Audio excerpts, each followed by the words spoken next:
Hola, ¿cómo estás? Soy Jorge Alejandro, tu profesor de mecánica racional. Bueno, hoy estamos trabajando un domingo, me tienen que pagar horas extras al 100%. La idea es que la pases bien aprendiendo como yo la paso bien al hacer estos videos. Bueno, ¿cuál es el propósito de esta clase? Es tratar de que resolvamos juntos y que entendamos el examen final tomado el 17 de febrero, como te había prometido. La idea es ir ahora haciendo estos exámenes para que, bueno, para que puedas tener un poquitito más de comprensión de los temas. Haciendo ejercicios uno se da cuenta de todo.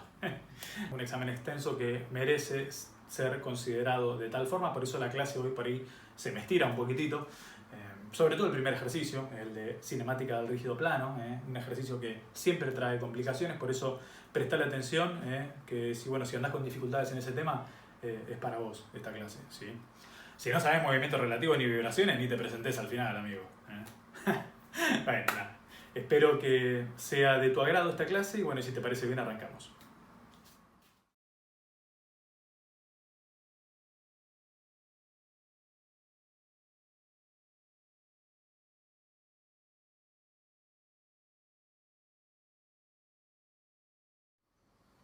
Muy bien, nuestro problema de cinemática del cuerpo rígido, estos mecanismos con vínculos deslizantes, ya son un clásico, siempre suele aparecer alguno de estos. Te evalúan si conoces las herramientas de movimiento rígido plano, las herramientas de movimiento relativo, si sabes trabajar con vectores, con trigonometría. Por eso es importante que vayas afilando todas esas ramas, ¿no?, del álgebra vectorial y del análisis matemático también. ¿Sí? Por ejemplo, acá tenemos un juego de barras, ¿sí?, la barra A y la barra B. ¿Sí? Tenemos al punto P de una corredera que puede deslizarse a través de la barra B, ¿sí?, y que, bueno, la distancia desde A hacia P es constante. Como siempre decimos, también es un dato físico y la geometría de la configuración, lo determinante acá. ¿Sí? Acá tenemos la geometría, tenemos la distancia entre los ejes de rotación de las barras, 250 milímetros, un ángulo de 30 grados, un ángulo de 70 grados de elevación, una velocidad angular en sentido antihorario de 5 segundos a la menos 1 constante. No queríamos contaminar el dibujo, por eso lo ponemos acá, el dato. ¿Sí? Y el propósito es determinar, la velocidad angular, ¿sí?, la velocidad angular de la barra B y también la aceleración angular de la barra B. Por supuesto, con la determinación del resto de las velocidades que puedan llegar a aparecer, que también nos son de utilidad. La componente radial de la velocidad, que sería como la velocidad relativa, relativa del punto P a la barra B, en la que se puede deslizar. Hay una velocidad relativa ahí dando vueltas, así que también habría que determinar eso. ¿Sí? Para ayudarnos con este análisis, en primera instancia, nosotros podríamos determinar la velocidad de P y la aceleración de P aprovechando que la barra AP es, bueno, valga la redundancia, una barra, un cuerpo rígido. Es un cuerpo rígido, entonces nosotros podríamos aplicar las herramientas que vimos en cinemática del rígido. ¿Cómo determinás la velocidad de un punto perteneciente a un cuerpo rígido en estado de rotación pura? Y el vector rotación, vectorialmente, el punto donde quieres hallar la velocidad menos un punto perteneciente al eje de rotación. ¿Sí? Y si además gozamos con el beneficio de que esta rotación es constante tanto en módulo como en dirección y que es saliente a un plano, podemos decir que la aceleración es puramente normal y se calculará como omega cuadrado por el vector P menos A, con un menos adelante porque siempre apunta hacia el centro de curvatura, no es una aceleración de características centrípetas. ¿Está bien? Para ayudarnos con el análisis armamos un diagrama vectorial, que ya lo tenemos dibujado de antemano, porque bueno, lleva un poquitito de trabajo. Las cosas bien hechas llevan tiempo, como siempre te digo. ¿Sí? Y bueno, a ver, ¿qué pretendemos mostrar en este diagrama? ¿Sí? Las velocidades y las aceleraciones, la velocidad y la aceleración calculadas, ¿sí?, calculadas por las herramientas que nosotros tenemos, ¿sí?, con la condición de la rigidez. Fíjate que la velocidad tiene una dirección perpendicular a la barra y por supuesto perpendicular a la rotación que es saliente al plano. Entonces, ¿sí? Si aquí tenemos el punto A, suponte, ¿sí? El punto A, si aquí tuviéramos el punto A, aquí tendríamos el AP y la velocidad tiene que ser perpendicular. Aplicando la regla de la mano derecha sabemos que el sentido, ¿sí? El sentido es hacia la izquierda. De la misma forma que sabemos que la aceleración es aceleración de características puramente normales, por lo que apuntan hacia el centro de curvatura de la curva trayectoria, o sea, apuntaría hacia el eje de rotación, porque es un movimiento de un punto perteneciente a un sólido en estado de rotación pura, ¿sí? Y la rotación es constante, entonces la única aceleración que experimenta es la aceleración normal. Ahora, si quisiéramos observar esta misma información, pero desde la perspectiva de B, ya no podemos usar las herramientas de cuerpo rígido. ¿Por qué? Porque el punto P es deslizante en la barra, entonces no es un cuerpo rígido. ¿Sí? No es un cuerpo rígido, por lo tanto no podemos usar la información de cuerpo rígido. ¿Qué podríamos usar? ¿Sí?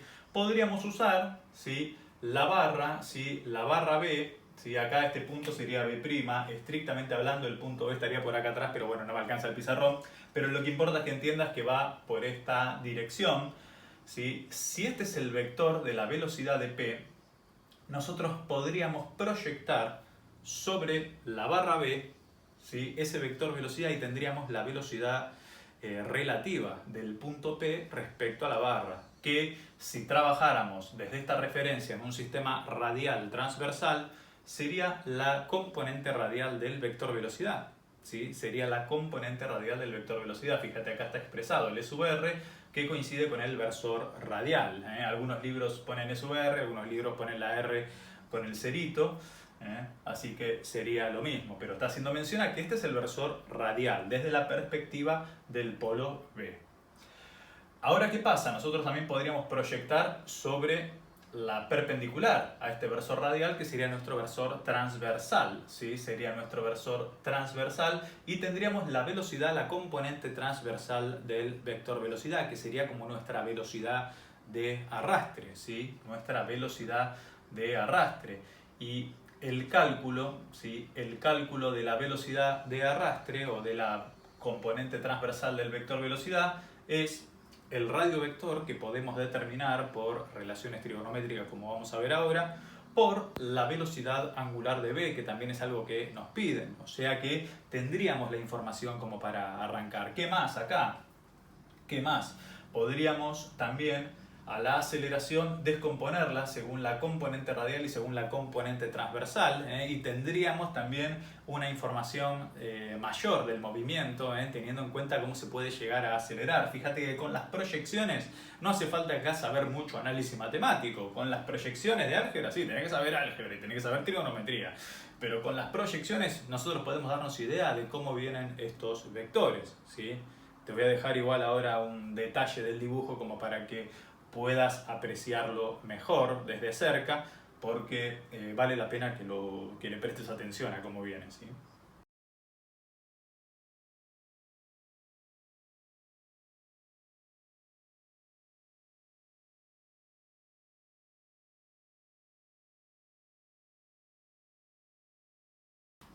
Bien, nosotros podemos determinar la velocidad, como dijimos hace rato, ¿sí? Absoluta del punto P y la aceleración absoluta del punto P, porque tenemos las herramientas de cuerpo rígido. Tendríamos que determinar la distancia AP. Fíjate que esta es la fórmula vectorial y esta sería como la representación del vector. Nosotros algebraicamente sería omega, ¿sí? Por el radio efectivo, que es el segmento AP. Perfecto. Esto va a un ángulo de 20 grados declinado hacia la izquierda respecto de la horizontal. A ver, ¿cómo sería el juego de ángulos acá? Nosotros tenemos 70 grados, tenemos 30 grados. Quiere decir que este vale 110 porque es el suplemento para los 180. Este es un triangulito, entonces tenés 110 más 30, 140. Este vale 40 grados. ¿Sí? Este ángulo vale 40 grados, ¿sí? Por alternos internos este ángulo valdría 30 grados, ¿sí? con 40 tenemos 70 grados, los 70 grados que tenemos acá. O sea que la diferencia con la vertical son 20 grados, la diferencia con la vertical son 20 grados y estos 20 grados se repiten acá, ¿sí? Porque estos 40 grados se repiten acá, o sea que esto sería 50, por correspondiente esto sería 30 grados, quiere decir que estos son 20 grados, ¿sí? Y es el sentido del vector velocidad, nos da el sentido del vector velocidad a los 20 grados como queremos mostrar, ¿sí? Con la aceleración, bueno, omega cuadrado por r, por el radio efectivo, apuntando hacia el centro de curvatura, quiere decir 70 grados declinado hacia la derecha, o sea, desde acá un ángulo de depresión de 70 grados que coincidiría con este por alterno interno también, ¿de acuerdo? ¿Sí? O sea que sabiendo trigonometría, tendríamos idea de la orientación de los vectores. Podríamos calcularla en módulo, pero sabemos que los vectores tienen que venir así, ¿está bien? Bien, ¿cómo determinamos el segmento AP a todo esto? Bueno, podríamos, fíjate, trabajar con las herramientas del teorema del seno, ¿no? Fíjate, dijimos que este ángulo son 40 grados, entonces podríamos decir que 250 milímetros sobre el seno de 40, poner la calculadora en deg, ¿no? Porque la pones en radianes y te da cualquier cosa, ¿eh? Bien, es igual al segmento AP dividido el segmento AP dividido el seno de 30, ¿no? ¿Estamos bien? ¿O estamos haciendo lío? ¿Sí? Es el segmento dividido el seno del ángulo opuesto. Y esto, bueno, no me alcanza el pizarrón, pero también sería igual, si querés, podríamos decir que la distancia de BAP es nuestro radiovector. ¿Cómo se nota que usé regla en lo otro, no? Fíjate esta que le hice a pulso ahí medio a las apuradas. Fíjate cómo salió la línea, pero bueno, un poquitito mejor, che, pará, no me gustó. Vamos a hacerlo un poquitito mejor. Bueno, un poquito nomás, ¿no? Bueno, el remedio fue peor que la enfermedad, pero bueno, hay que seguir intentando. Este es el ρ, ¿sí? El ρ también tiene su relación, ¿sí? Sería con el seno de 110, que sería el suplemento, que en realidad, como el seno es una función de simetría de media onda, ¿sí? Vos sabés que el seno de alfa es igual al seno de 180 menos alfa, 180 menos alfa, o sea que poner seno de 110 o poner seno de 70 tendría que ser lo mismo, ¿está bien? Sí, o sea que podríamos decir ρ sobre el seno de 70 grados. Si no metimos la pata en ningún lado, también tendría que valer. Entonces con esta información vos podés sacar el segmento AP y ρ, ¿está bien? Podrías sacar lo que vale el segmento AP, que es lo que necesitas para este cálculo inmediato, y después vas a necesitar el valor de ρ, así que procedemos a hacer ese cálculo, ¿sí? Bien, haciendo las cuentas, si no metimos la pata en ningún lado, ¿sí? El radiovector ρ, fíjate, bueno, fue más fuerte que yo, tuve que hacer la línea bien, pero bueno, era porque tengo que convivir con eso durante toda la clase, así que por lo menos todo el ejercicio. ¿Sí? El radiovector ρ es 365.48, redondeando milímetros, ¿sí? Y la distancia AP es 194.47 milímetros, ¿eh? Si no hicimos lío con las cuentas, eso es lo que tendría que dar, ¿está bien? Eso es lo que tendría que dar. Con esta información, bueno, vos te venís acá a la determinación de los valores de velocidad y aceleración. La orientación vectorial ya la tenés, 20 grados declinado desde la izquierda, 70 grados una depresión hacia la derecha. Desde la derecha, bueno, eso lo tenés, o sea, con eso estaría, ¿sí? Tendrías que poner el valor de 5, la rotación 5,1 sobre segundo, y acá 5 al cuadrado, con el segmento AP, 194.47, si haces la cuenta nos tendría que dar 972 y 4.861 milímetros sobre segundo cuadrado. El de arriba milímetros sobre segundo y el de abajo milímetros sobre segundo cuadrado. ¿Está bien? ¿Sí? ¿Cómo progresamos en el ejercicio con esta información? Bueno, podríamos decir, bueno, a ver, ya tenemos cuánto vale el valor de la velocidad de P. ¿Sí? Este valor ya lo tenemos, la intensidad de este vector, si se quiere, ya la tenemos, es 972 en términos aproximados, lo aclaramos, ¿sí? Porque por ahí vamos a necesitar borrar esto, pero bueno, lo aclaramos. Y la aceleración, ¿sí? Que valdrá, tenemos la orientación, así que vamos a poner el valor numérico nomás, 4.861, 4.861, y bueno, vamos a ver cómo progresamos con esta información, a ver qué podemos seguir haciendo. Bueno, vamos a borrar, voy a necesitar parte del pizarrón. Pasa que no quiero borrar los dibujos porque los sigo necesitando. Es importante que nos apoyemos en los dibujos para entender lo que estamos haciendo acá, porque si no se vuelve muy abstracto el problema. Así que bien, ¿cómo seguimos con esto? Vos fíjate que podríamos determinar la componente radial del vector velocidad o la velocidad relativa en módulo, si querés, ya tenemos la orientación, y será el módulo de la velocidad de P por, si se quiere, el coseno de 50 o el seno de 40. El seno de 40 podríamos trabajar tranquilamente con esta información. Y la componente transversal también podríamos determinarla. Ya sabemos que es un vector y ya sabemos cómo viene, así que vamos a concentrarnos en el módulo nomás por el momento, o el valor numérico, ¿sí? En el escalar. La componente transversal será el módulo de B sub P por el coseno de 40 grados, ¿no?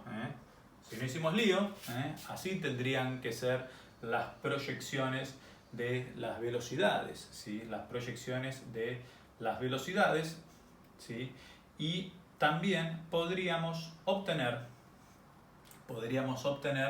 la rotación de B, ¿sí? Podríamos obtener la rotación de B, la velocidad angular de B, si se quiere, la velocidad angular de B, recordando que la componente transversal del vector velocidad también puede determinarse como ρ por la derivada de θ respecto del tiempo.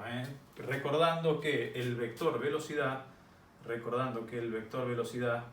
se compone como la derivada de ρ respecto del tiempo según la componente radial más ρ por la derivada de θ respecto del tiempo según la componente transversal.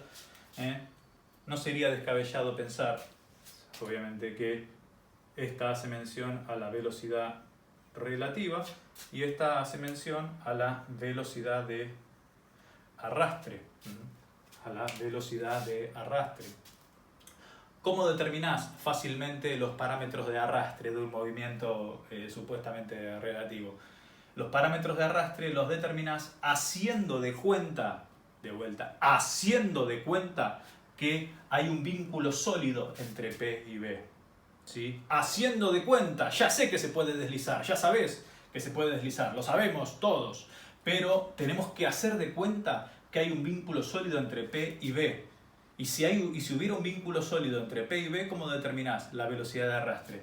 Y omega vectorial, ¿sí? Omega vectorial P menos B, que pasado a escalar sería derivada de θ respecto de t, que sería el omega, por ρ, que sería el vector posición, el P menos B. O sea, haciendo de cuenta que hay un vínculo sólido. Ya sabemos que se puede deslizar, pero para determinar los parámetros de arrastre tenés que hacer de cuenta que hay un vínculo sólido entre el punto de interés y el supuesto eje de rotación del omega de la terna. ¿Está bien? Entonces, con esta información, ¿sí?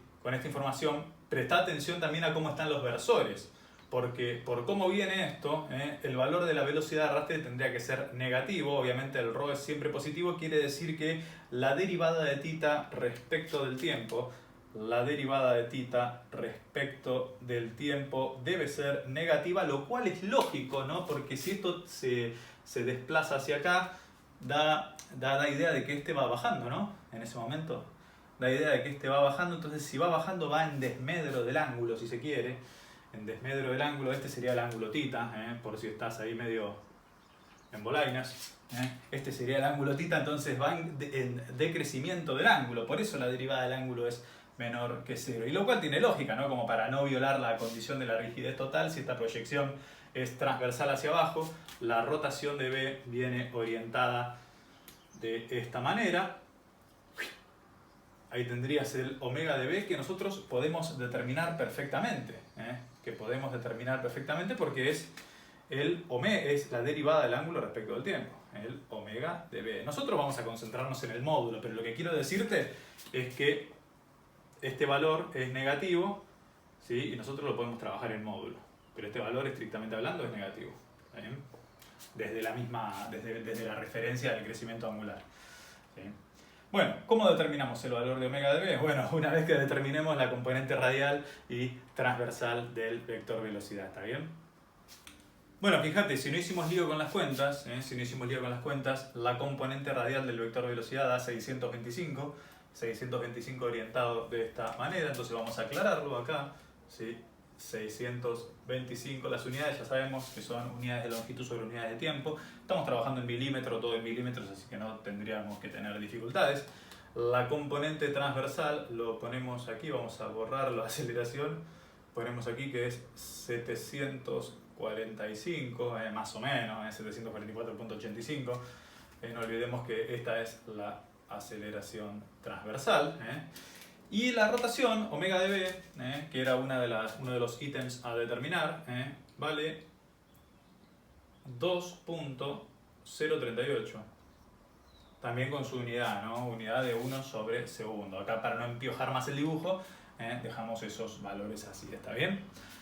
Bueno, es como que hemos determinado la velocidad relativa, ¿sí? La velocidad relativa del punto P respecto a la barra, y hemos determinado la velocidad angular de la barra. O sea que hemos progresado, ¿no? Hemos progresado con la cinemática, como bien sabemos.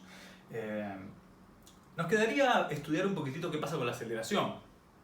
¿Sí? Nos quedaría estudiar un poquitito qué es lo que está pasando con la aceleración. Y es muy interesante a lo que vamos a llegar. Necesito el gráfico, así que vamos a borrar acá abajo. Vamos a tratar de jugar un poquitito con el espacio que tenemos, a ver qué podemos llegar a hacer. Vamos a pensar, a ver, la aceleración. Bueno, lo primero no hay mucho que pensar, es aplicar el mismo mecanismo. Si nosotros tenemos la orientación vectorial, ¿sí? De la aceleración de P y de la proyección radial y transversal, bueno, ¿cómo será? Si tenés el ángulo, tenés el módulo de la aceleración, y mucha vuelta de tuerca no hay acá. Tenés que hacer la proyección según la radial y la proyección según la transversal. A ver, ¿cómo nos queda esto? Nos quedará que la aceleración radial, ¿sí? La aceleración radial será el módulo, ¿no? Todo esto es el módulo. Será el módulo de la aceleración de P, que ya lo hemos determinado, por el coseno de 40 grados, ¿sí? Por el coseno de 40 grados. ¿Lo ves? Fíjate acá, 40 grados. El vector proyecta sobre la barra B, entonces tenés la aceleración radial, ¿sí? Y la aceleración transversal, con la misma idea, ¿sí? La aceleración transversal será el módulo de la aceleración de P, pero por el seno de 40 grados, ¿sí? Por el seno de 40 grados proyectaría según la componente transversal. Y según nuestro sistema de referencia, fíjate cómo viene orientado el versor radial y cómo viene orientado el versor transversal. En teoría favoreciendo el crecimiento del ángulo y en teoría favoreciendo el crecimiento del radio vector. Lo hemos determinado así, entonces según nuestro sistema de referencia, a ver, estos son los valores del módulo, pero el escalar, ¿sí? El escalar es menor que 0 en ambos casos, ¿sí? El escalar es menor que 0 en ambos casos. Entonces si nos remitimos a la expresión del vector aceleración, ¿sí? Si nos remitimos a la expresión del vector aceleración, tendríamos, si recordamos, que es la componente radial, la derivada segunda de ρ respecto de t dos veces, menos ρ por la derivada de θ respecto del tiempo al cuadrado según la componente radial, más 2 derivada de ρ respecto de t por la derivada de θ respecto de t, más ρ por la derivada segunda de θ respecto de t dos veces según la componente transversal, según la componente transversal. Y lo que te quiero decir es que como la proyección es en contra del versor radial y en contra del versor transversal, estos valores, numéricamente hablando, tendrían que dar menores que 0. Estos valores tendrían que dar menores que 0. Vos acá haces la cuenta, listo, todo bien, la aceleración de P lo tenemos, por el coseno de 40, por el seno de 40, fenómeno, eso está bien, pero en la expresión vectorial tienen que estar negativos. Y eso es muy importante porque en base a eso vos podés ir desculando lo que hay acá adentro. ¿Cómo podés ir desculando lo que hay acá adentro? Fíjate, ya tenemos en claro que esto tiene que ser negativo en función de nuestro sistema de referencia. Nosotros tenemos los valores numéricos, pero eso vectorialmente es negativo. Ok, perfecto. Fíjate lo que tenés acá adentro. Ponete a pensar lo que tenés acá adentro. Tenemos, fíjate, la derivada segunda de ρ respecto de t dos veces. ¿Sí? Tenemos la derivada segunda de ρ respecto de t dos veces. ¿Sí? Tenemos la derivada segunda de ρ respecto de t dos veces. Te dice cómo se va acelerando ρ. ¿Y qué es ρ? Es la posición de P respecto al polo. Sería esta posición relativa. O sea, que este término es la aceleración relativa. ¿Sí? Es la aceleración del punto P relativa. Y otro que es fácil de determinar también. Si derivada segunda de ρ respecto de t dos veces es la aceleración relativa, bueno, derivada de ρ respecto de t es la velocidad relativa. Derivada de θ respecto de t dijimos que era omega de b. Si no hace falta ponerle vector todavía. Omega de b. Pero en un marco de referencia relativo, colocando la terna en el punto B, sería como el omega de la terna. Acá tenés 2 veces omega de la terna por la velocidad relativa en escalar. Es la aceleración de Coriolis. Es la aceleración de Coriolis. O sea, por lo que sabemos de teoría, tenemos aceleración de la relativa, aceleración de Coriolis y nos falta una, que era más fácil de determinar. Nos falta la aceleración de arrastre. Quiere decir que todo lo que queda colgado acá, es decir, este término, a ver, no queremos hacer lío, ¿no? Este término junto con este,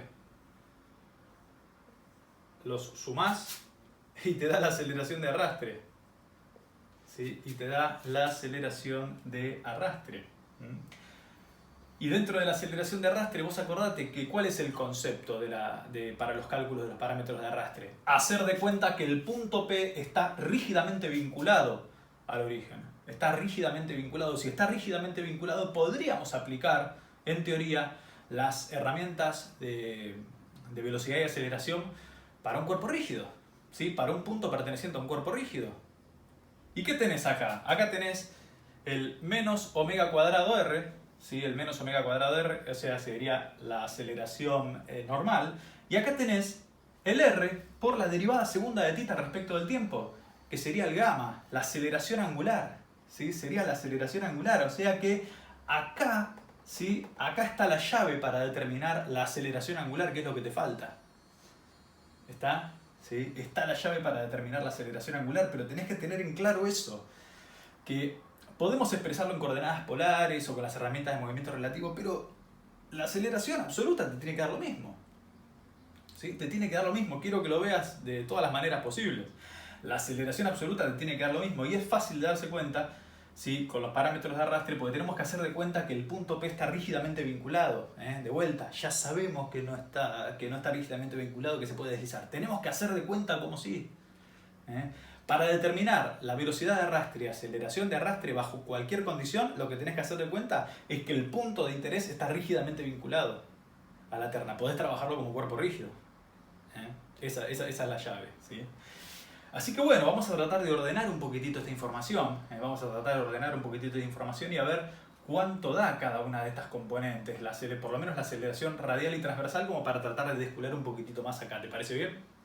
Bien, nos detenemos acá un cachito. Fíjate, ¿sí? El valor numérico de la aceleración radial, 3724.23, y el valor numérico de la aceleración transversal, 3125.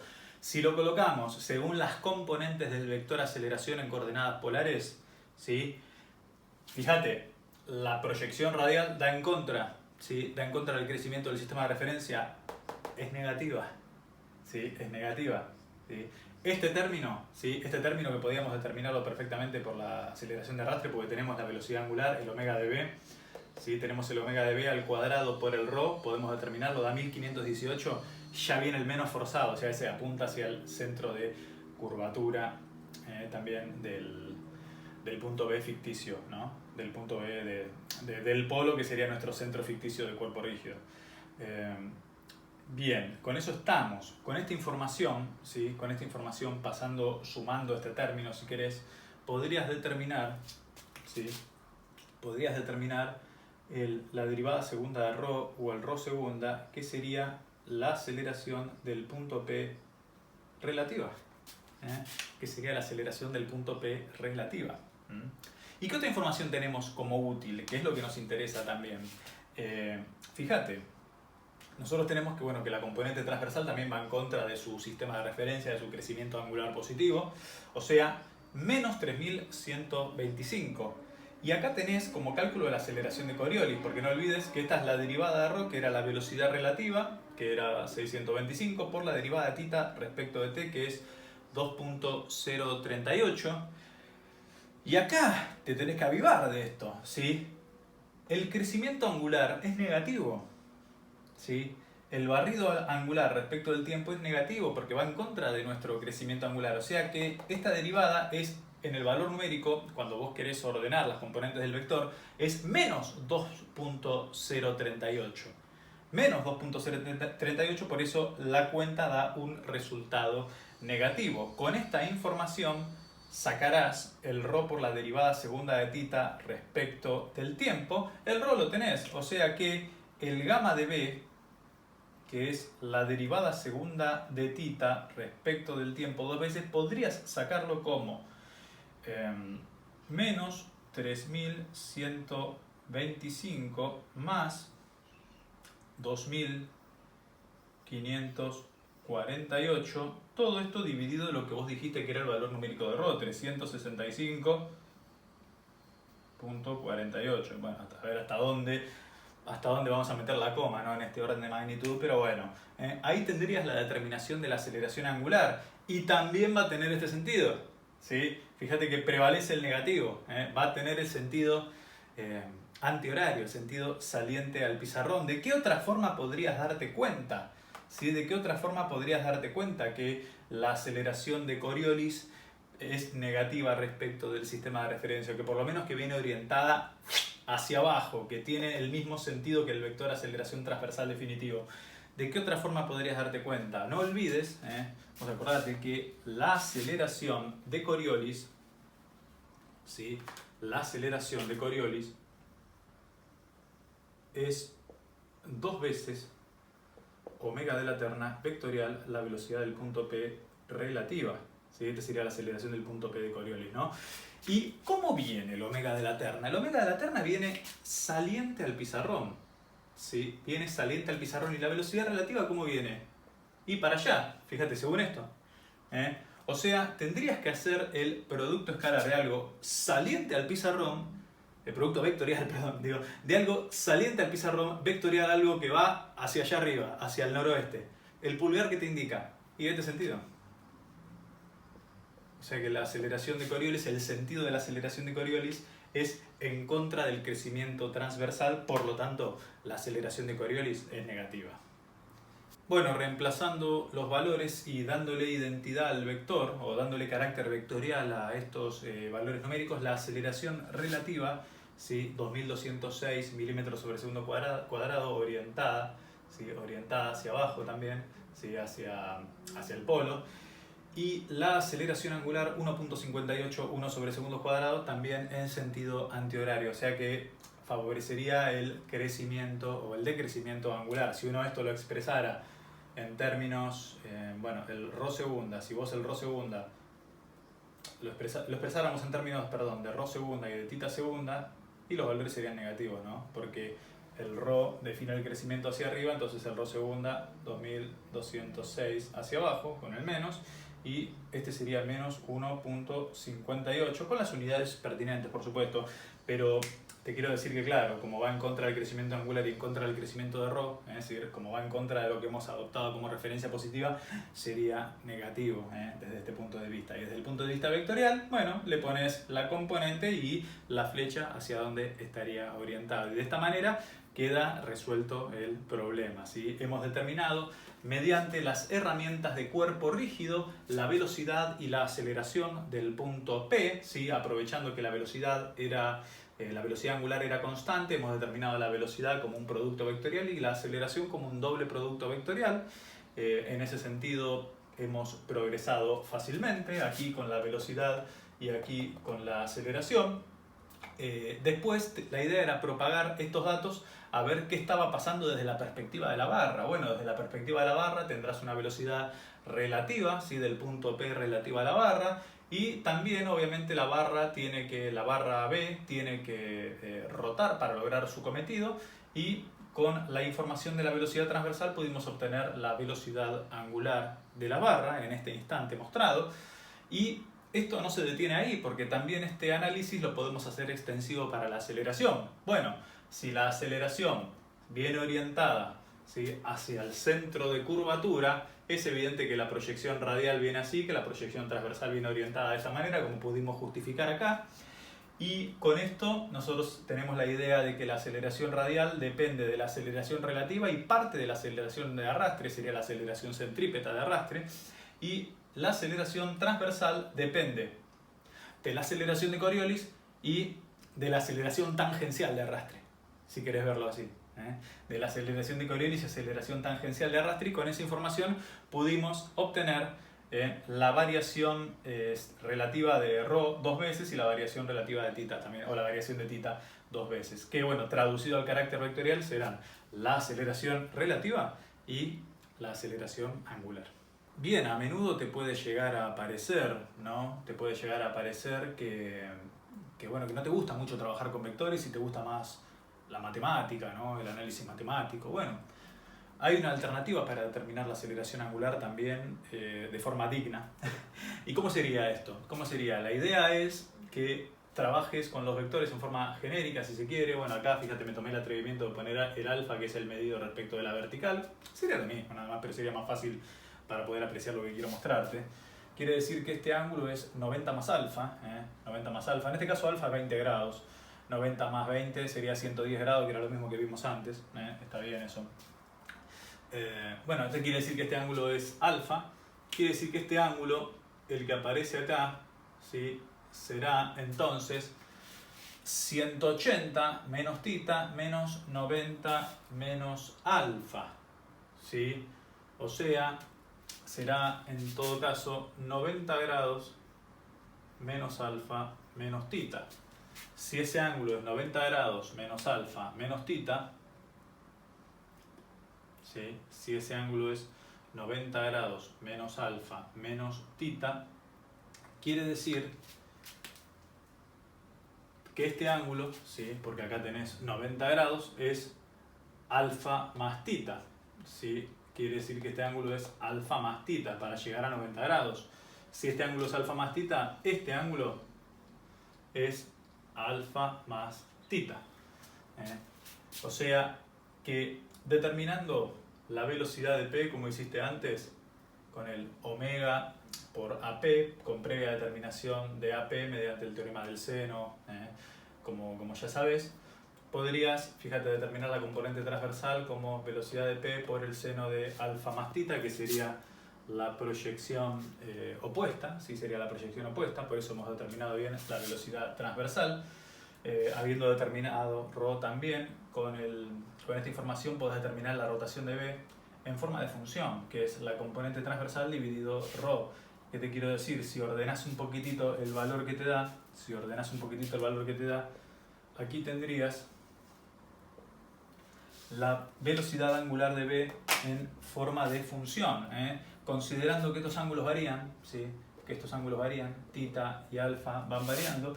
Fíjate que te queda en forma de función, o sea que si vos tenés una variación, esto es constante, ¿sí? La distancia AP permanece constante, es condición de rigidez, o sea, permanece constante, el L permanece constante, los 250 milímetros, la velocidad angular, dato, permanece constante, o sea que todo esto permanece constante. Si todo esto permanece constante y acá tenés la variación, ¿quién nos impide decir que la aceleración angular es la derivada de omega respecto del tiempo? Y nos impide decir que la aceleración angular es la derivada de omega respecto del tiempo. A omega le vas a tener que poner el signo que corresponda y a alfa también le vas a tener que poner el signo que corresponda. Fíjate que alfa punto, el ángulo barrido de alfa es la velocidad angular de A, perfecto, pero como acá fomenta el crecimiento del ángulo, entonces este omega de A sería positivo. Acá el omega de B, como no fomenta el crecimiento del ángulo, más bien el decrecimiento, el valor que tendrías que poner ahí sería negativo, no pierdas de vista eso. ¿Sí? Porque si no te va a dar cualquier cosa. Bueno, entonces, haciendo esto, fíjate que puedes hacer la derivada tranquilamente. Bueno, acá tenés que trabajar un poquitito con la derivada de cociente, ¿no? No vamos a volver a análisis matemático a explicar esto, pero la que falta es que me equivoque ahora, bueno, puede pasar. Esta será la derivada del cociente. Ya sabemos que acá abajo va coseno cuadrado de alfa, lo más fácil. Arriba, ¿cómo era? El primero derivado por el segundo sin derivado. ¿Sí? O sea, coseno de 2 alfa más tita por 2, bueno, tita punto más alfa punto, que eran los valores que ya hemos hablado, por el segundo sin derivar, coseno de alfa, menos el segundo derivado por el primero sin derivar, con la suerte tremenda de que la derivada del coseno es menos el seno. Con este menos se hace positivo, entonces te quedará seno de alfa por alfa punto por el seno de todo lo que tenés ahí arriba, 2 alfa más tita. Todo esto dividido coseno cuadrado. Por supuesto que podrás ordenar con el álgebra, como vos ya sabés, a ver qué cosas podés simplificar con identidades trigonométricas. Está bien, eso ahora es secundario. Lo importante es que teniendo la función de la velocidad angular de B, del ángulo barrido de B, vos podés derivarla de vuelta y obtener la aceleración angular y te tiene que dar lo mismo. Si no metiste la pata en algún lado, si no metimos la pata con este razonamiento, nos tiene que dar lo mismo, ¿está bien? Así que tenés otra forma de determinar la aceleración angular si te gusta más el análisis matemático que el álgebra.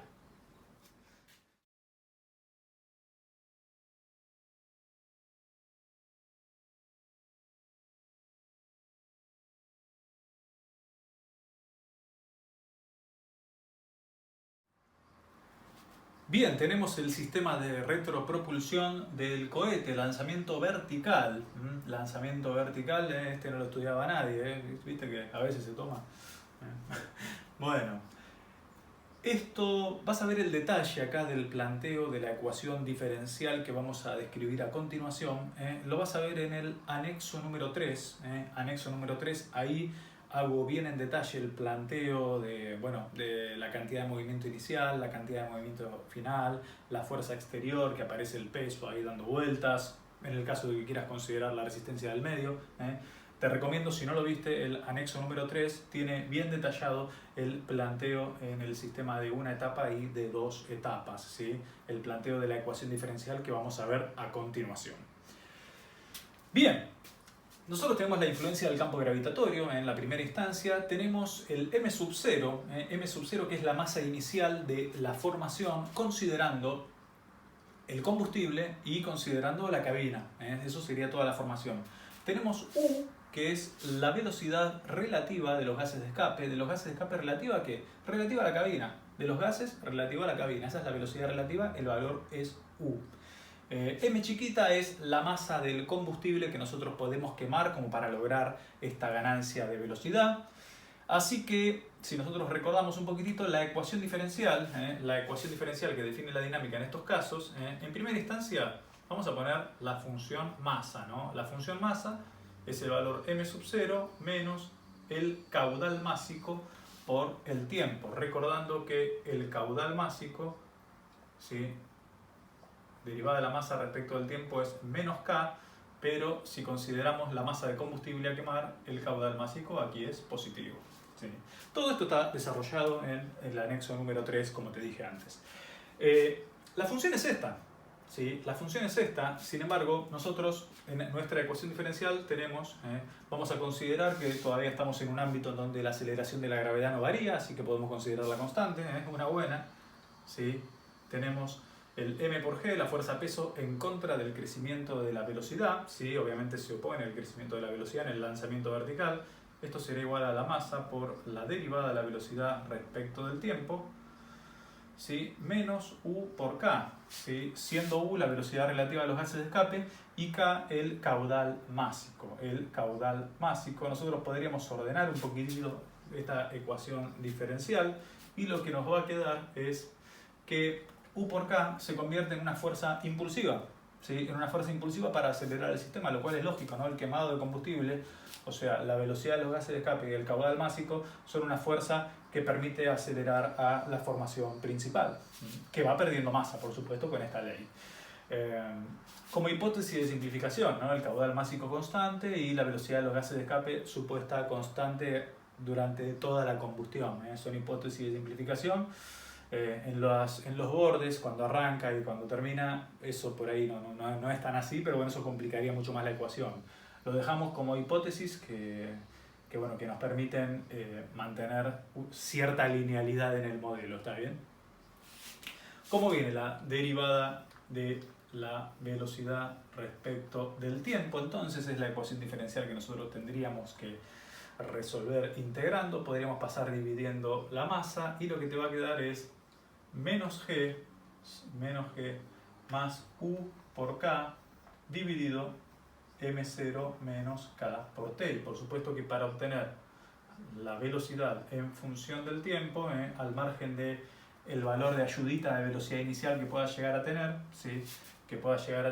Lo que tendrás que hacer es integrar, ¿no? Tendrás que hacer más la integral entre instante inicial y el instante final, que sería el tiempo de combustión, de menos g más u por k sobre m sub 0 menos k por t, todo esto por diferencial de t. Si hacemos el valor, si determinamos la función, lo que nos quedaría es, bueno, b sub 0, este valor de velocidad inicial de empuje al arrancar puede estar o no, pero bueno, como caso más general podríamos colocarlo.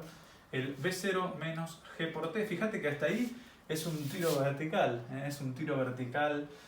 bueno, bajo la influencia del campo gravitatorio se está desacelerando, y bueno, te quedará el término de quemado de combustible, es el que hace la diferencia, ¿no? Porque la masa es variable.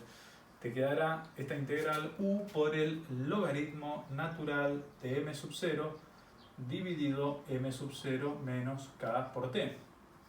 Sí, m sub 0 menos k por t. Y bueno, vamos a pensar un poquitito a ver qué pasa acá. ¿Sí? Nosotros podríamos dibujar la expresión de la masa en función del tiempo, una función, ¿no? Una función general, ¿no?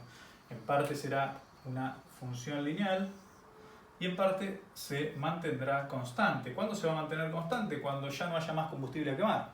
Cuando ya no haya más combustible a quemar, este valor será m sub 0, este valor será m sub 0 menos m. Quiere decir que este cachito es m. ¿Sí? Quiere decir que este cachito es m. ¿Y esto en qué tiempo lo va a hacer? En un tiempo de combustión, t sub c. ¿Sí? En un tiempo de combustión. O sea que nosotros podríamos decir que pasado el tiempo de combustión, el K por T se convierte en M. ¿Sí? O sea que tiempo de combustión es la constante, la masa dividido el caudal másico. ¿Sí? La masa dividido el caudal másico es el tiempo de combustión. Si nosotros evaluamos la respuesta del sistema en el tiempo de combustión, acá aparece tiempo de combustión, o sea que aquí aparecerá m sub 0 menos m, ¿sí? M sub 0 menos m chica, m sub 0 menos m chica. Aquí aparecerá el tiempo de combustión, que será m sobre k.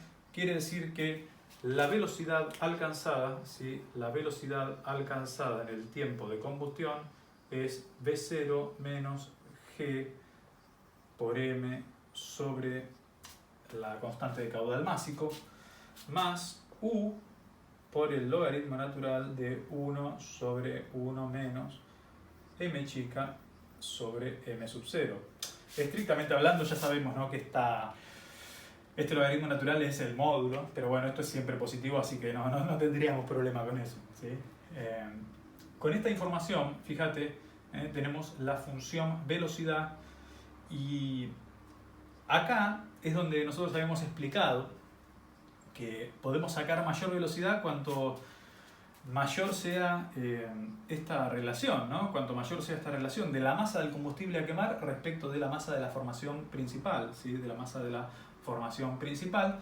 Y esta era la velocidad la velocidad evaluada en el tiempo de combustión o la velocidad alcanzada en una etapa, ¿sí? La velocidad alcanzada en una etapa era esta expresión que vemos aquí, ¿eh? Así que bueno, la idea sería ahora comparar en dos etapas cómo cambia la cosa, ¿sí? Cómo cambia la cosa. Asumiendo como hipótesis de simplificación para no complicar mucho las cuentas, vamos a pensar obviamente que el m sub 0, que sería la masa de toda la formación en una sola etapa, será igual a la masa de la cabina que se puede desprender más la masa de la cabina que sigue, ¿no? De la formación total de la cabina que se desprende y de la formación de la cabina que sigue con el tiro vertical. Lo mismo con el combustible, ¿sí? La masa de combustible a quemar será igual a la masa de combustible a quemar en la cabina 1 que se desprende una vez que se quema todo el combustible, más la masa del combustible a quemar en la cabina 2, ¿sí? Y bueno, y también vamos a pensar que se respetan estas relaciones, ¿sí? El m sobre m sub 0, la relación de combustible a quemar respecto de la formación principal, se verifica tanto en la cabina auxiliar como en la cabina principal, que es la que sigue con el lanzamiento. ¿Está bien? Entonces, con estas hipótesis de simplificación vamos a seguir con el cálculo. Por supuesto que todo esto sale también de que bueno, nosotros vamos a tener un tiempo de combustión total, que será el tiempo de combustión en la primera etapa más el tiempo de combustión en la segunda etapa. Si recordamos cómo venía la expresión de la velocidad, ¿sí? La velocidad en función del tiempo será la velocidad inicial menos g por t más u por el logaritmo natural de m sub 0 dividido un m sub 0 menos k por t, ¿está bien? Para t mayor o igual que 0, por supuesto. Y vamos a ver qué pasa cuando logramos el tiempo de combustión 1. Cuando logramos el tiempo de combustión 1, bueno, a ver cómo nos va a quedar esta expresión, ¿sí? La velocidad en el tiempo de combustión 1 será v sub 0 menos g por el tiempo de combustión 1. Y este tiempo de combustión 1 ahora vamos a ver a qué puede llegar a ser igual. Vos acordate que multiplicando por k, ¿sí? Multiplicando por k ambos miembros, ¿sí? Este será la masa total, esto será M1 y esto será M2. Quiere decir, este tiempo de combustión 2, ¿no? Quiere decir que el tiempo de combustión 1 podés expresarlo como M1 sobre K también, llegado el caso. Podrías expresarlo ahí como M1 sobre K. Que está bien, ¿no? Más U por el logaritmo natural, y ahora trabajando un poquitito, acá pasa el tiempo de combustión 1. Quiere decir que esto sería igual a M1. Esto te quedará 1 sobre 1 menos M1 sobre M sub 0, que vamos a ponerlo así, como M1 más M2, porque es la masa de la formación total de la cabina auxiliar más la masa de la formación total de la cabina principal, ¿sí? Bueno, vamos a quedarnos con este valor de velocidad en el tiempo de combustión 1, en el tiempo de combustión 1. Nosotros ahora podríamos volver a aplicar esta fórmula, estimando que el tiempo de combustión 1 es la velocidad inicial y que obviamente tiene una cabina auxiliar para seguir trabajando, y ver cómo se modifica esta expresión una vez que estamos tratando de trabajar con la segunda etapa. ¿Cómo sería esto? Bueno, sería la misma expresión. ¿Cuál es la salvedad? Es que como ya se desprendió la primera etapa, como ya se desprendió la cabina auxiliar, acá va M2 y acá también va M2. ¿Sí? Y la velocidad, ¿sí? Y la velocidad inicial será la velocidad en el tiempo de combustión 1. ¿Sí? En el tiempo de combustión 1. Quiere decir que en la segunda etapa, la velocidad al trabajado el tiempo de combustión 2 será la velocidad en el tiempo de combustión 1, que será toda esta expresión que aparece acá, menos G por T sub 2, tiempo de combustión 2, ¿sí? Que el tiempo de combustión 2 también puede ser M sub 2 sobre K, más U, vamos a prolijar un poquitito, acá te quedaría más U por el logaritmo natural de 1 dividido 1 menos M sub 2, que era la masa del combustible a quemar en la cabina principal, dividido M mayúscula 2, que es la masa de la formación que queda, masa de la formación que queda. Y fíjate acá, M sub 2 chica respecto de M sub 2 grande es igual a M sobre M sub 0. Es igual a M sobre M sub 0, o sea que nosotros podríamos poner acá M sobre M sub 0. Y si ordenamos todo esto, si en el tiempo de combustión, si una vez pasado el tiempo de combustión 2, nosotros ordenamos todo esto en una sola ecuación, fíjate cómo queda. Si ordenamos todo esto en una sola ecuación, fíjate cómo quedaría. Te quedaría la velocidad, una vez consumado el tiempo de combustión 1 más el tiempo de combustión 2, depende del observador, de dónde pongas el tiempo 0, ¿no? Será eso nomás. Bueno, la velocidad de tiempo de combustión 1 será el V sub 0, que es la misma condición de lanzamiento vertical, los dos parten con esa misma condición. M1 más M2, fíjate que se pueden sumar, te va a quedar M, o sea, te va a quedar menos G por M sobre K, hasta ahí todo igual. Y quedarían sumar estos dos términos. Fíjate que este término, vamos a poner primero este término, U por el logaritmo natural de 1 sobre 1 menos M sobre M sub 0. Y vamos a sumarle este término, ¿sí? U por el logaritmo natural de 1 sobre 1 menos M1 también sobre M sub 0 si querés, porque M1 más M2 es M sub 0. ¿Y qué es lo que quiero que veas? Creo que ya te diste cuenta, pero bueno, ya que llegamos hasta acá, hicimos 99, vamos a hacer 100. Quiero que veas que la velocidad final en dos etapas es la misma expresión que te aparece arriba, o sea, será la velocidad final alcanzada en una etapa más una adicional, más U por el logaritmo natural de 1 dividido 1 menos M1 sobre M sub 0. O sea, que la conclusión acá, en este ejercicio, era demostrar que le podías sacar un cachito más de velocidad si lo hacías en dos etapas, ¿no? Si lo hacías en dos etapas, en teoría, le podías sacar un cachito más de velocidad, y si lo hicieras en tres etapas, podrías sacar un poquitito más. ¿Cuál era el motivo físico de todo esto? Explicado en el anexo 3 también, que al desprenderse de la masa de la cabina auxiliar, al tener menos masa la formación principal que queda, la residual, es más fácil acelerarlo, por lo tanto alcanza mayor velocidad final.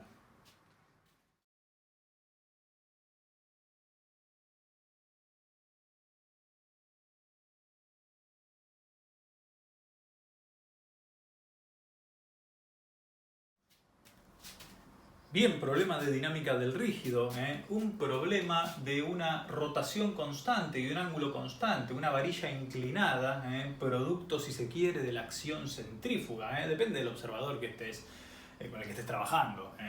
Pero bueno, lo cierto es que esta barra comenzó a girar en algún momento, alcanzó su punto de equilibrio, se levantó por esta acción centrífuga, si se quiere, y la velocidad angular ahora es constante y este ángulo logrado aquí es constante, o sea que ya la barra está en régimen de rotación, Y la pregunta es, ¿cuánto vale la velocidad angular supuesta constante para que este ángulo, también supuesta constante, sea tal? ¿Cuánto vale la velocidad angular para lograr ese ángulo? ¿Sí? Y bueno, estamos en un problema acá. Tenemos un cuerpo rígido regular, eso no es problema, eso está bien. El problema tal vez es que la rotación no coincide directamente con ninguno de los ejes principales de inercia y entonces uno por ahí no sabe cómo colocar el sistema de referencia más apropiado. Y lo que nosotros lo dijimos en algún momento, y vamos a tratar de aplicarlo acá, es cuando se presenta este escenario donde aparece una rotación inclinada respecto de una pieza con cierta simetría, lo que hacemos es privilegiar la simetría de la pieza. ¿Sí? Privilegiar la simetría de la pieza. Si privilegiamos la simetría de la pieza, podemos colocar un sistema de referencia relativo que acompañe lo más posible a esa simetría. Estrictamente hablando, podríamos colocarlo en el centro de masa, pero parece más apropiado colocarlo acá en el origen, en el punto A. Y llegado el caso, si tenemos que hacer conversiones de momento y de inercia, podemos aplicar el teorema del eje paralelo y no habría mayores dificultades. La ventaja que tiene privilegiar la simetría de la pieza es que en el planteo del momento cinético, ¿sí? A vos te va a quedar una matriz del tipo diagonal en el tensor de inercia, ¿sí? Privilegiando la simetría de la pieza. No aparecen cosas raras fuera de la diagonal principal, ¿no? En este caso tendremos, la descomposición omega x1, omega y1, que ya sabemos que este no va, el omega z1, este no va. Pero bueno, en el caso más general, para un sistema en rotación pura, la expresión sería esa. Y bueno, tenemos que ahora, en función del sistema de referencia que hemos adoptado, tratar de darle forma a esto y ver cómo podemos aplicar la ecuación cardinal de la dinámica, la que nos dice, a ver, bueno, poniendo en evidencia, a ver qué fuerzas están actuando, bueno, a ver, suma de momentos de las fuerzas exteriores respecto a un centro de momento igual a la derivada del momento cinético respecto del tiempo. Podés hacer, si querés, un marco de referencia relativo porque estamos acompañando a la simetría de la pieza, más omega de la terna vectorial del momento cinético, más la velocidad del centro de momento, vectorialmente la cantidad de movimiento. Este sistema está en rotación pura, así que este no existe. Y esta rotación supuesta constante, según el sistema de referencia que hemos adoptado, tampoco va a variar este término y tampoco va a variar este otro, ¿sí? La matriz, así que este también, la derivada relativa va a ser nula. Por lo único que tendremos incidencia de que el sistema está en desequilibrio es por el omega de la terna vectorial momento cinético. Haciendo esa expresión podemos determinar lo que nos están pidiendo, en este caso el valor de la velocidad angular. Y claro, poniendo en evidencia los momentos que están actuando, ¿no? Así que bueno, podemos concentrarnos, si querés, en primera instancia en ver cuáles son los momentos que están actuando. Podríamos tomar momento respecto de A. Si tomamos momento de las fuerzas exteriores respecto de A, bueno, estará actuando el peso, ¿no? Estará actuando el peso en este caso, ¿sí? En el centro de masa, ¿sí? No sé si está simétrico perfecto, pero este sería G, ¿sí? ¿Y cómo será la expresión? Será el producto vectorial G menos A vectorial P, considerando que el peso es positivo hacia abajo, según el sentido de las X absolutas.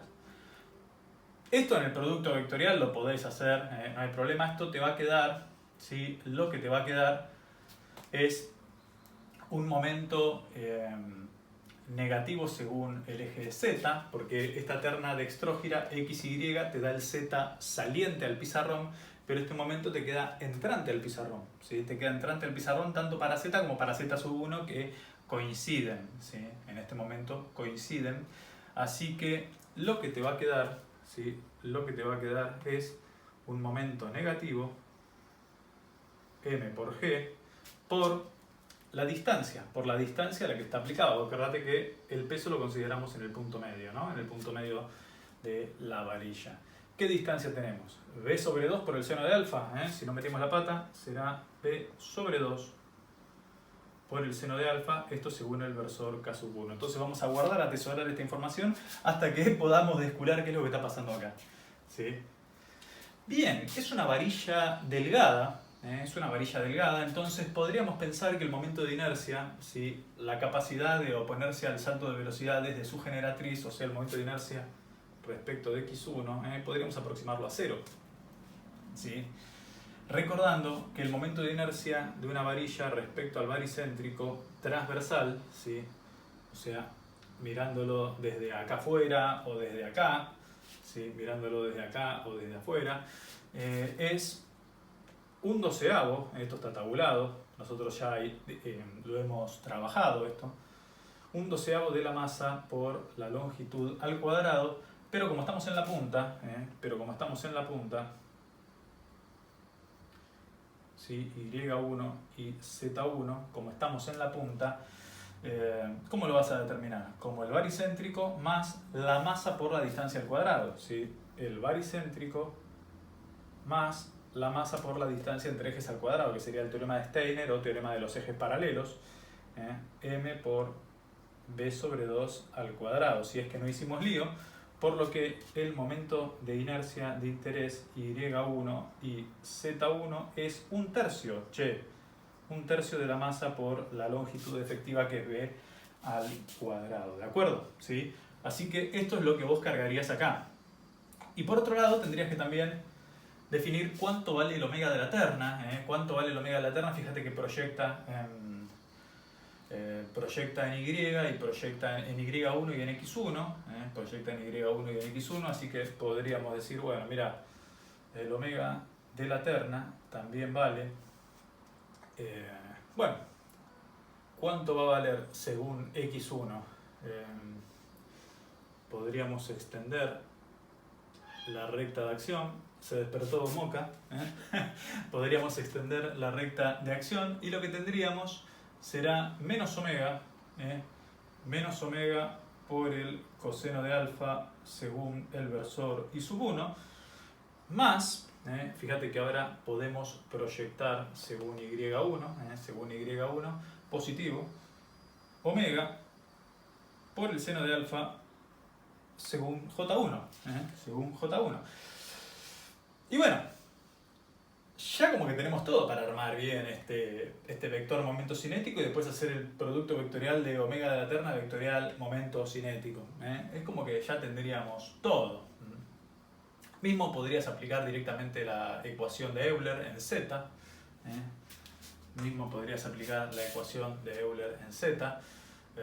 Pero bueno, estrictamente hablando, así sería.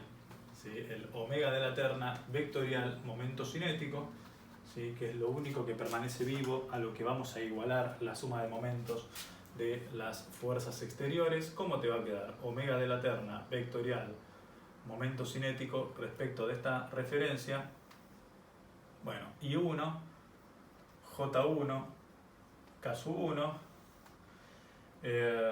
A ver, según X no tenemos, ¿no? Bueno, en realidad, omega de la terna sí, perdón, tendremos menos omega por el coseno de alfa, ¿sí? Según X1. Según Y1, omega por el seno de alfa y según Z1, 0. Hasta ahí vamos. Bien. ¿Qué pasa con el momento cinético? Era el momento de inercia X1 por omega X1, pero bueno, este vale 0. Así que lo que nos queda es momento de inercia Y1 por omega Y1. Será entonces 1/3 de la masa por la longitud al cuadrado por omega por el seno de alfa. Y bueno, tendríamos momento de inercia en Z1, pero no tenemos velocidad angular en Z1, así que este sería 0. Nuestro producto vectorial, ¿sí? Nuestro producto vectorial, omega de la terna vectorial momento cinético, se reduce a pensar en menos 1/3 de la masa por la longitud al cuadrado por omega al cuadrado por seno de alfa, coseno de alfa, según K sub 1. ¿Sí? Según K sub 1.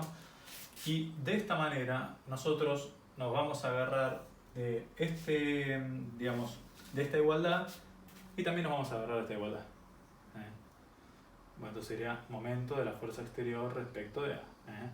O sea que, si el momento de la fuerza exterior es igual a omega de la terna vectorial momento cinético, esto que aparece aquí es igual a esto que aparece aquí. O sea que ahí tendríamos todo para avanzar. Tendríamos todo para avanzar, vamos a tratar de despejar y ya no hay mayores misterios. Ya no hay mayores misterios en este ejercicio. Era un ejercicio que lo que te evaluaba era saber aplicar, saber privilegiar la simetría de la pieza. Si vos privilegias la simetría de la pieza, te queda muy sencillo. Te queda muy sencillo. ¿Y cómo te va a quedar? Bueno, a ver, te va a quedar menos m por g por b sobre 2 por el seno de alfa igual a menos 1/3 de la masa por b al cuadrado omega al cuadrado seno de alfa coseno de alfa. Podemos prescindir del versor porque los dos tienen el mismo versor, si no estaríamos en un lío, ¿no? 7 te dan x, 7 te dan y, cualquiera, no podemos hacer la igualdad así. Bueno, fíjate, los dos tienen negativo, así que los dos pueden ser positivos, porque menos por menos es más. Los dos tienen una masa, es un cuerpo regular, así que no hay distribución de masa extraña por ahí dando vueltas. Acá tenés un cuadrado con este que se va, tenés seno de alfa que se va con este seno de alfa, y bueno, queda más fácil de lo que parecía, ¿no? A ver, si no hicimos lío, nos quedará que omega es la raíz cuadrada de 3 por g, el coseno pasa dividiendo, o sea, puede pasar multiplicando como secante de alfa, todo esto dividido 2 veces la longitud, y de esta manera hemos determinado la rotación para lograr este ángulo alfa constante. Fíjate que en función de la aceleración de la gravedad, obviamente porque está actuando la fuerza peso, ahí no la podemos no la podemos ignorar, y la longitud de la varilla, así que sabiendo privilegiar la simetría de la pieza, el problema se vuelve un ejercicio muy sencillo de dinámica del cuerpo rígido. ¿Está bien?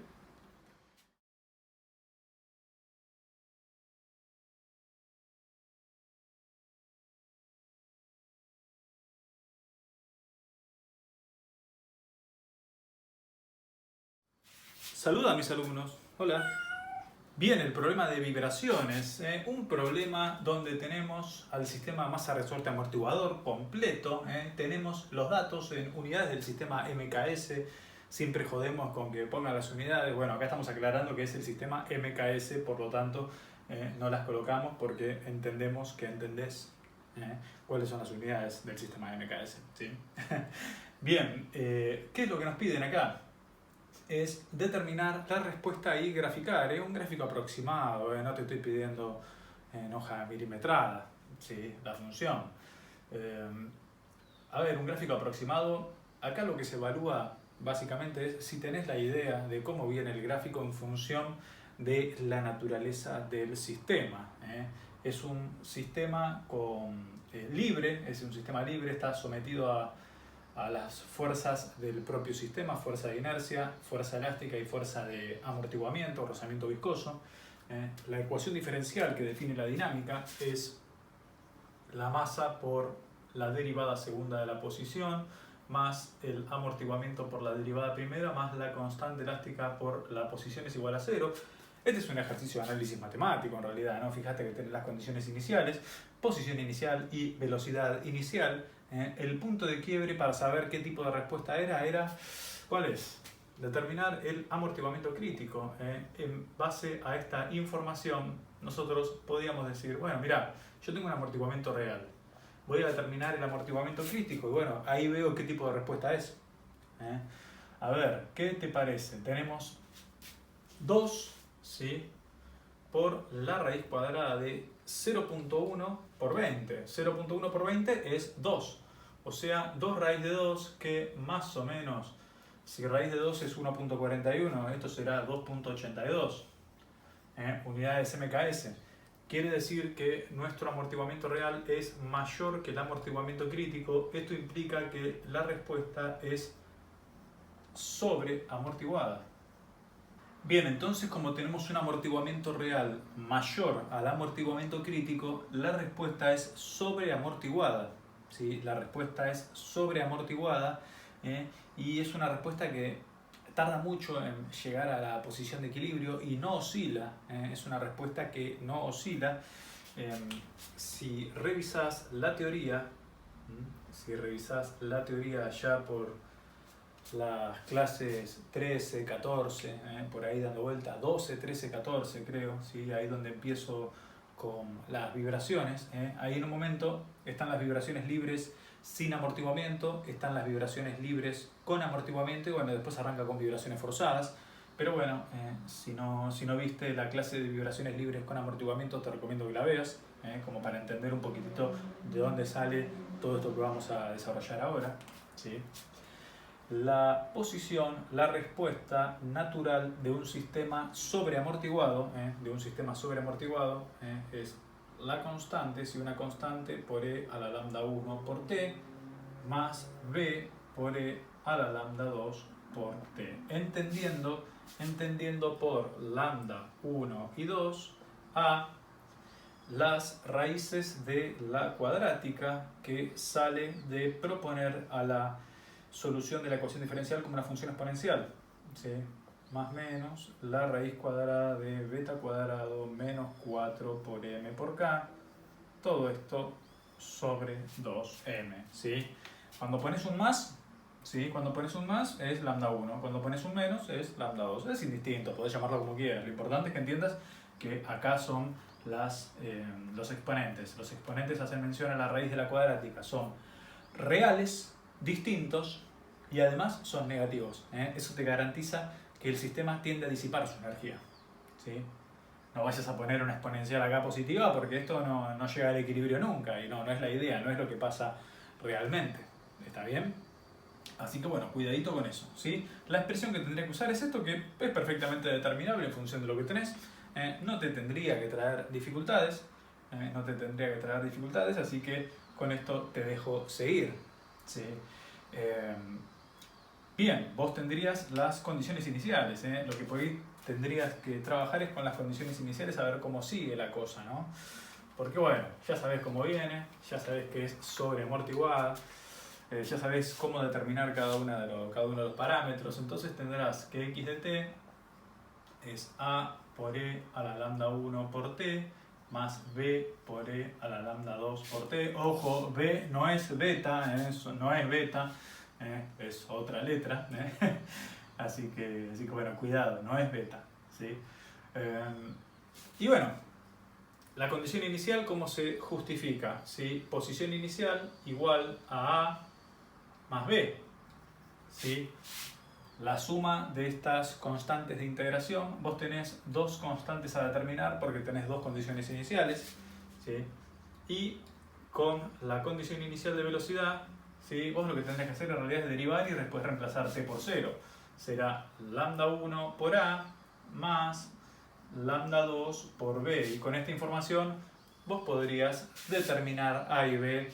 Creo que no te tengo que ni decir cómo es, pero bueno, la cosa sería así.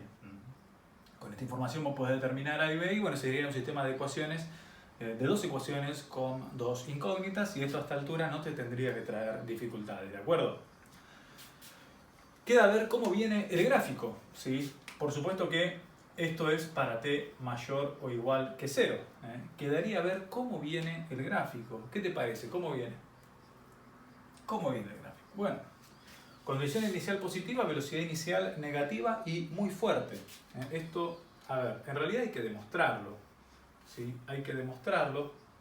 Y esto implicaría meterse en una ecuación del tipo exponencial y tratar de encontrar en el caso de que pase por 0, el 0 de la función, que acá, como tenemos una condición inicial muy débil y una condición inicial de derivada muy fuerte, la derivada es la pendiente de la recta tangente y es negativa, o sea que la derivada primera en el origen será hacia abajo, ¿sí? Parte hacia abajo porque su velocidad inicial, ¿sí? Su derivada primera es menos 0.5.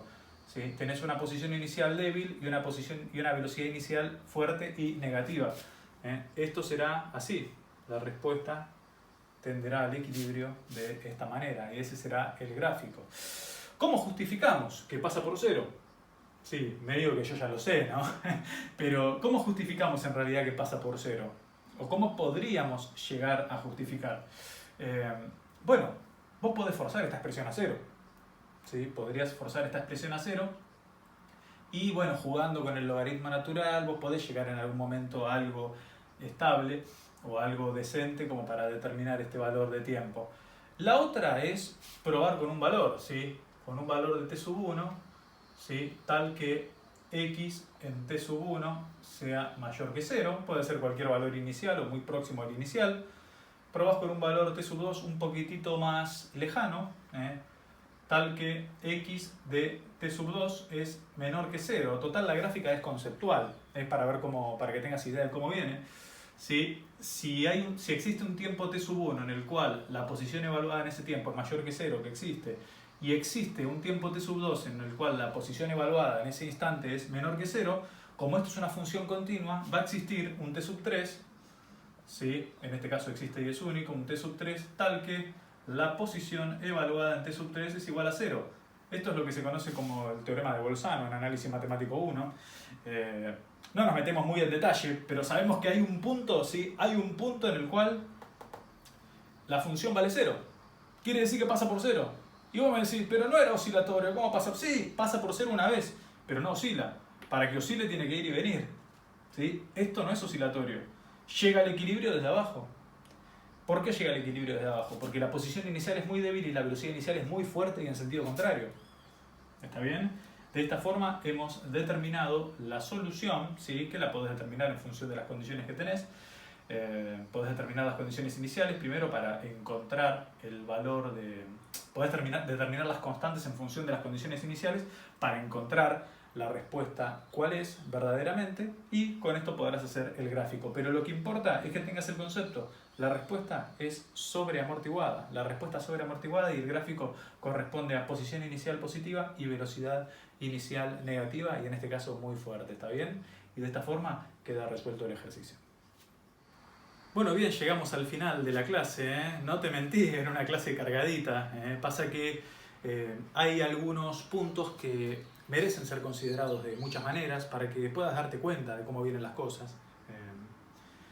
Hay que tener mucha cancha con el álgebra vectorial, con el análisis matemático también. Ahí fíjate que apareció un ejercicio de análisis matemático. Dinámica del rígido, privilegiar la simetría de la pieza. Bueno, masa variable, sistema de masa variable también hay que repasar un poquitito. Mirate el anexo, te va a ser de provecho. Y bueno, la idea es continuar, a medida que vayan pasando las fechas, poder seguir haciendo estos videos y que puedas llevarte algo más cada vez que los mires, ¿sí? Así que bueno, esta fue la clase de resolución del examen final del 17 de febrero. Espero que haya sido de tu agrado, que hayas aprendido mucho y bueno, nos veremos en la próxima. Chao.